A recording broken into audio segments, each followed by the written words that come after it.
தூயாவியாரின் பெயராலே ஆமென். இயேசு சகோதரிகளே, தாயாம் திருவையானது இன்றைய நாளிலே திருத்தந்தை முதலாம் டமாஸ்கஸ் என்பவரை நினைவு கொண்டது. இவர் 304 ஆண்டு பிறந்தவராக 384 ஆண்டு இந்த உலகத்தை விட்டு இருந்தவராக இருக்கின்றார்.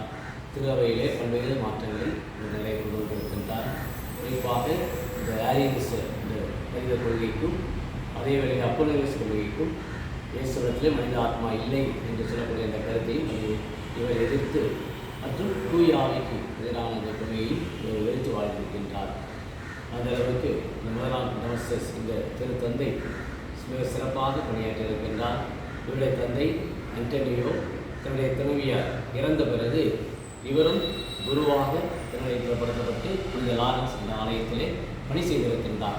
தேவரையிலே முதலாம் டமாஸ்கஸ் அவரும் திருத்தொண்டராக அவர் இந்த புனித லாரன்ஸ் இந்த ஆலயத்திலே பணி செய்திருக்கின்றார். குருவாக ஆயராக உயர்த்தப்பட்டு அதேவேளை திருத்தந்தையாக இந்த 4ஆம் நூற்றாண்டிலே பல கருத்துக்களை இறையில் சார்ந்த கருத்துக்களை மக்களுக்கு எடுத்துக் கூறியிருக்கின்றார். அதேவேளை இவருடைய வாழ்விலே புனித எரோனிமஸ் அவர்கள் இந்த கிரேக்கத்திலிருந்து ஊழியத்தை லத்தீனிலே மொழிபெயர்க்க மிகவும் உறுதுணையாக இருந்தவர் இந்த திருத்தந்தை தான். முதலாம் டமாஸ்கஸ் மிகுந்த ஊக்கமும் ஆக்கமும் இந்த ஜெரோம் எரோனிமஸ் அவர்கள் கொடுத்திருக்கின்றார். அது உள்காத்தா இந்த மொழிபெயர்ப்பானது முக்கியமாக இவருடைய அந்த ஆலோசனைகளே நடந்திருக்கின்றது. அந்த அளவுக்கு இந்த எரோனிமஸுக்கு மிகுந்த ஊக்கம் கொடுத்தவர் திருத்தந்தை முதலாம் டமாஸ்கஸ். இவ்வாறு இறையில் கருத்துகளிலும் மக்களுக்கு திருச்சபைக்கும் சுவாசத்திற்கும் பல பணிகளை செய்திருக்கின்றார். இன்றைய நாளில் நட்சத்திர ஆண்டவர் கூறுகின்றார், சுமந்து சொந்திருப்பவர்களே எல்லோரும் இந்த வாரங்கள் இன்றைய நாள் இலைப்பாற்றுவது. ஏனென்றால் நான் பணிவும் மன தாழ்மையுடையும் என்று சொல்கின்றார்.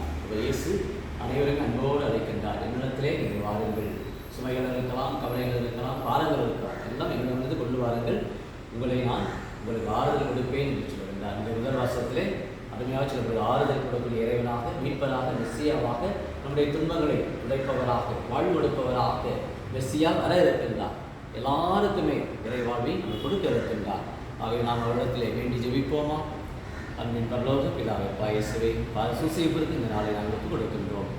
சூசியப்ப நீதியுள்ளவராக, நேர்மையுள்ளவராக, உண்மையுள்ளவராக உடைய இறை வார்த்தையை நான் கடைப்பிடிப்பதிலே ஒவ்வொரு நாளும் தியானிப்பவராக, கணவரை எச்சரிக்கப்பட்டாலும் இறை விருப்பத்துக்கு பணிந்தவராக இருக்கின்றார். திருக்குடும்பத்திலே பாதுகாவலாக இருக்கின்றார்.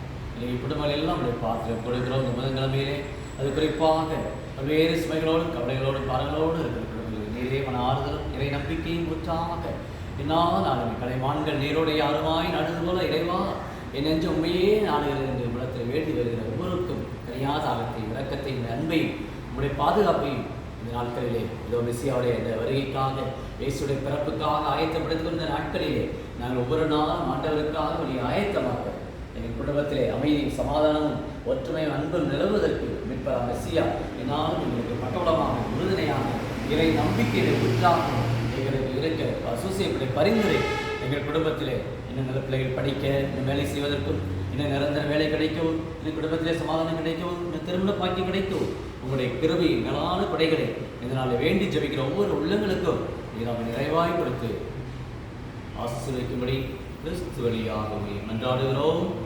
ஆமென்.